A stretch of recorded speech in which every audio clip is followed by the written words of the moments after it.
கறி குழம்பு வாசம் அது மன மனக்க வீசும் மல்லிப்பூவும் பேசும் தமிழ் பொண்ணு நல்ல ரோசம் கறி குழம்பு வாசம் அது மன மனக்க வீசும் மல்லிப்பூவும் பேசும் தமிழ் பொண்ணு நல்ல ரோசம் முறைச்சு பார்த்தாலே எனக்கு கேராகும் சூடா பார்த்தாலே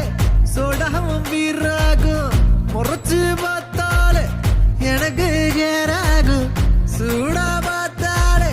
சோடாவும் வீராகும் அம்சமான லடுக்கி ஆளுக்குள்ள விழுந்த தடுக்கி மீன் குழம்பு இட்லி நான் உனக்கு ஏத்த சட்லி கறி குழம்பு வாசம் அது மன மனக்க வீசும் மல்லிப்பூ பேசும் தமிழ் பொண்ணு நல்ல ரோசம்